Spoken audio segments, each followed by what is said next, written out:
silver spoon. So, lahat kailangan kong paghirapan.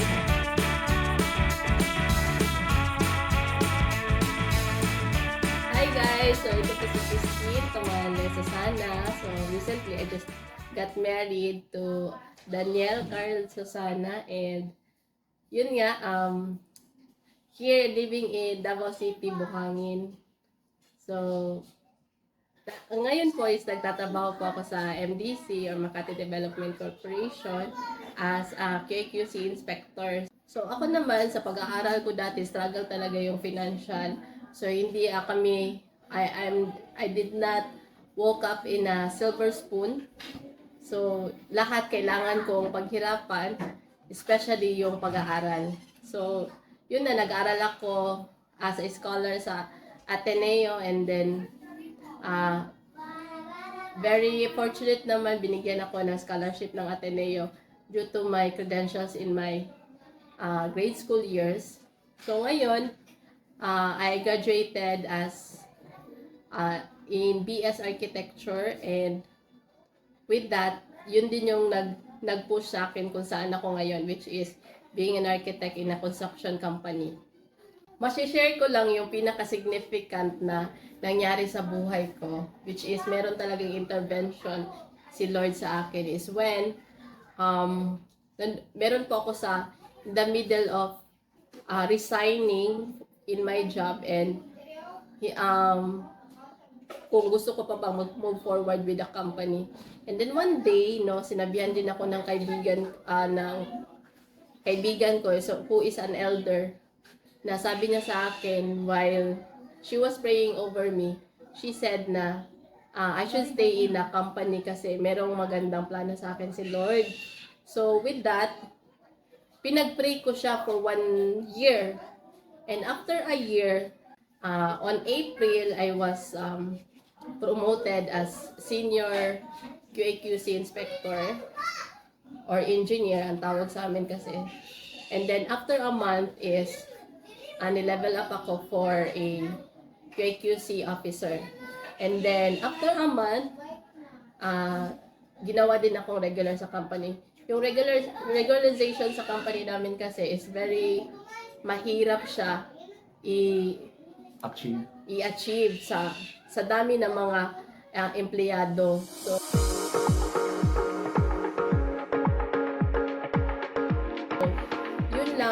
doon ko nakita yung kailangan mong lahat ipagdasal before mo siya ma-achieve yung isang bagay. Kasi lahat ng na-receive ko na mga blessing or yung mga prayers ko is answered siya.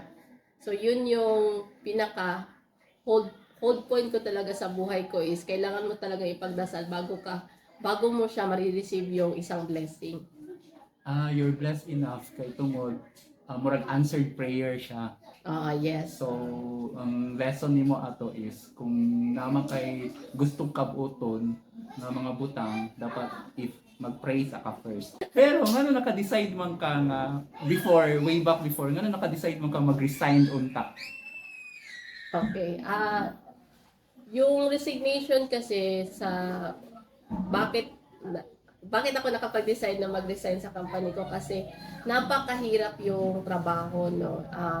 Everyday nagbubuhos kami sa construction kasi everyday may buhos kami sa high-rise building. So magtatrabaho ako from 7 until 12. Minsan lumalampas pa ako ng 12, which is alas 3 ng umaga, and then the following day is kailangan ko na naman pumasok kasi marami na naman inspection. So sabi ko, wala na akong work-life and balance na masyadong pagod na yung katawan ko sa pagtatrabaho. So, which is pagod din naman yung previously. Kaya lang, nag-enjoy ako being QAQC, being a draftsman, kasi napupurso ko yung dream ko, which is mag-drawing, mag-3D, mag-drafting. Kaya lang, problema is, hindi siya ganun kalaki yung return na sweldo. Unlike kung maging sa big company ka, malaki din ang sweldo na binibigay sa iyo kahit na masyado kang pagod sa trabaho. So, ganun siya. Okay mo din na siya. Pero, nga nag-go naman ka, nasukad nga, ningon man ka nga kapoy ito siya nga trabaho. Nga nag-go na lang nimo. Nga nagpadayon na lang ka, murag na ba? Nagpadayon ko sa akong pagtrabaho sa kahit na niya ato kakapoy siya kay tungod sa naamagod siya yung word gikan sa prayer nga akong gi-pray. So ako mo to siya akong gina-follow kay for me pag once na nagabasa ka og Bible before nimo ma-achieve ang isa ka paradise kailangan pa nimo moagi og mga giants no para ma-achieve nimo to Murag na pa yung mga struggles na imong maagian, murag something na. Oo, napakayagian ng mga ano ba tawag doon kay Joshua na pumunta siya doon sa Promised Land. So before mo siya ma-achieve yung Promised Land, kailangan mo pa siyang i-conquer lahat ng mga struggles in order for God to give you what you have desired. In order also to prepare yourself for a greater blessing. So pila na ka years or years na ka? Maay mo lang ano gini mo kato imong na-achieve kumbaga sa company. Oo. So ngayon I am already 10 years in my company and gayo eh. Nakapulo ka Congratulations! So, yung achievement ko naman sa company namin, I've been working for 10 years and 5 years as a regular. So, ito yung inawardan ako ng company namin for my tawag dito, recognition of my faithful dedication to the service of the company. So, this was given to me on November 18, 2022. And so, yun nga, I'm privileged also to be given this award as my dedication to the company. Actually, yung company namin is I am very proud of to be part of MDC because yung ginagawa ng MDC kasi is mga high-rise building. And nakikita mo talaga is they are movers of the economy and movers of the community. Where they are is meron talagang development. So usually yung mga ginawa namin ng mga construction buildings are in Makati, in PGC, and right in Cebu, which is the Ayala, and of course here in Davao, which is yung sa may Bahada area. So mga high-rise siya na building. So to be given an opportunity to be working with a high-rise building is already a dream for me. For me, it is a fulfillment as an architect also. Wow, congrats! Di ikaw na, at lang. Bitaw, pati ako na shock ko ba, tuki-tuki na waday ka, no? At least sila, nag-recognize sila sa mga, di ba? Sa mga empleyado nila. Tapos, worth it man kaya ang sweldo, although medyo pagod-pagod, di ba? Kuan siya, right now, dako na siya ang sweldo. Okay. Pero, tawag nito, mas dako na pud ang ginapangayo na. Marag mamay siya uso karon. Kung murag gani ka na Superman, di ba? Oo. So, ayun. More power sa totoo. Take a bigger responsibility. Murag na po siya. So, unsa imong ma-share sa tanan, especially sa mga aspiring ng mga architect, sa tawag na architectural students or magiging architect soon. So, for those who are aspiring to be in a construction company, whether or you're an architect or a civil engineer or a MEPS engineer na nandoon sa construction company, one thing that I would say lang is always prepare yourself for invest on yourself when it comes to knowledge because your knowledge will bring you further what you can achieve. People will notice or observe your credential or your willingness in this industry.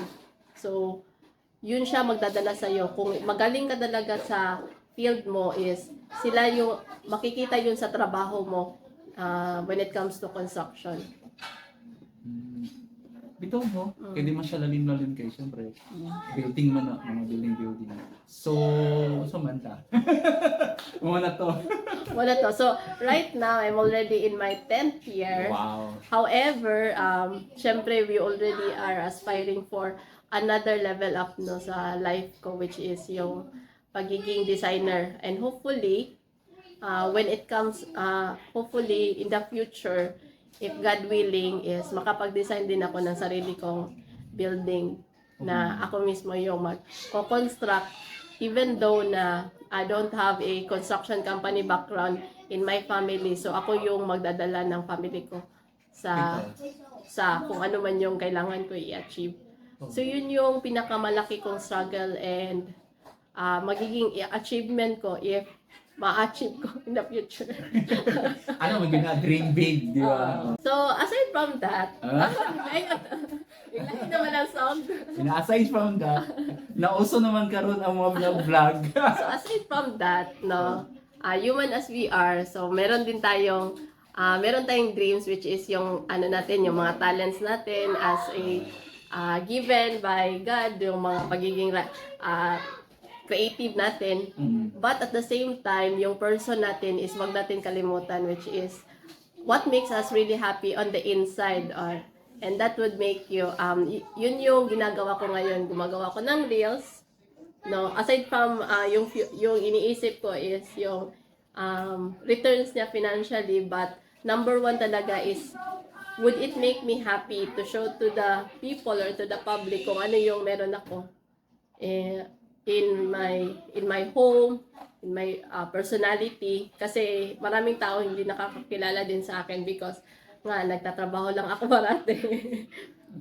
Asa na other side of me. Yes, the other side of me na pwede ko ding i-share. And at the same time, i-share ko din yung other side ng anak ko, which makes that brought me a lot of joy. So yun lang yun. It's a para sa akin, it's a composition of my life memories. Tama. Yung mga Facebook dyan, so i-add nyo lang ako sa Christine Tomales Susana and my daughter's page, which is My Heart TV. So doon makikita natin yung kung ano yung napakasimple na naming pamumuhay ng anak ko and me myself. So add, and then pindutin nyo yung stars para yun lang. So thank you, bye! For more new upload videos, puntahan lang ang mga social media platforms na nakikita ninyo sa inyong screen.